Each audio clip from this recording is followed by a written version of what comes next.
ಇನ್ನು ಜಿಲ್ಲಾಡಳಿತ ಭವನದ ಪೀಠೋಪಕರಣಗಳ ಜಪ್ತಿ. ಕಾಂಟ್ರಾಕ್ಟರ್ಗೆ 18 ಲಕ್ಷ ಬಾಕಿ ಪಾವತಿಸಿದ ಹಿನ್ನೆಲೆ ಬಡ್ಡಿ ಸಹಿತ 60 ಲಕ್ಷ ಪಾವತಿಸಲು ಕೋರ್ಟ್ ಆದೇಶವನ್ನು ನೀಡಿದೆ.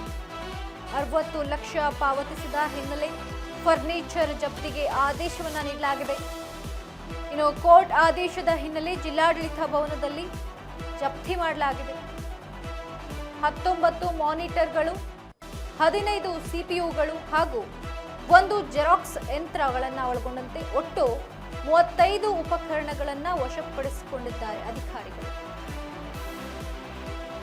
ನಗರೋತ್ಥಾನ ಯೋಜನೆಯ ಕಾಮಗಾರಿಗೆ ಸಂಬಂಧಿಸಿದ ಬಾಕಿ ಕೋರ್ಟ್ ಮೆಟ್ಟಲೇರಿದ್ದ ಗುತ್ತಿಗೆದಾರ ಎಸ್ಎಸ್ ಪೊಲೀಸ್ ಪಾಟೀಲ್.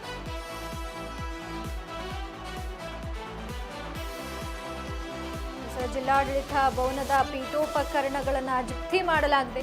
ಇನ್ನು ಕಾಂಟ್ರಾಕ್ಟರ್ಗೆ 18 ಲಕ್ಷ ಬಾಕಿ ಪಾವತಿಸಿದ ಹಿನ್ನೆಲೆ ಬಡ್ಡಿ ಸಹಿತ 60 ಲಕ್ಷ ಪಾವತಿಸಲು ಕೋರ್ಟ್ ಆದೇಶವನ್ನು ನೀಡಿರುವುದು.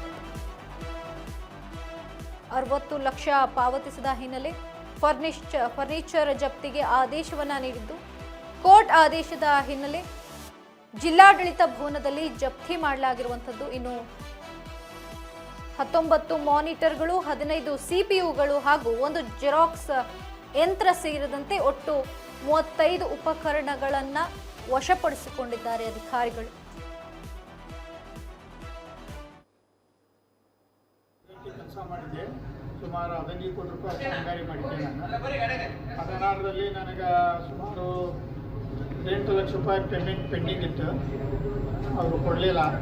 ನಂತರ ನಾನು ಆರ್ಬಿಟ್ರೇಷನ್ಗೆ ಹೋಗಿದ್ದೆ 17-18ರಲ್ಲಿ. ಅಲ್ಲಿ ನಾನು 42 ಲಕ್ಷ ರೂಪಾಯಿ ಅವಾರ್ಡ್. ಸರ್, ನಾವು ಎಸ್ ಗಟ್ಟಂತೇಳಿ ಅಂತ ಗೊತ್ತಿಲ್ಲರು. ಇವಾಗ ನಾವು DC ಆಫೀಸ್ ಕಚೇರಿ ಜಪ್ತಿಗೆ ಬಂದಿದ್ದೀವಿ ರೀ. ಮಾನ್ಯ ಅಡಿಷನಲ್ ಡಿಸ್ಟ್ರಿಕ್ಟ್ ಕೋರ್ಟ್ ಗದಗ ಅವರ ಆದೇಶದ ಮೇಲೆ ನಮ್ಮ ಕ್ಲೈಂಟಿಗೆ ಅವರು ಸುಮಾರು ಈ DC ಕಚೇರಿಯಿಂದ 50ರಿಂದ 55 ಲಕ್ಷ ಹಣ ಪಾವತಿ ಮಾಡಬೇಕಾಗಿತ್ತು. ಗುತ್ತಿಗೆದಾರರು 2012-13 ಸಾಲಿನಲ್ಲಿ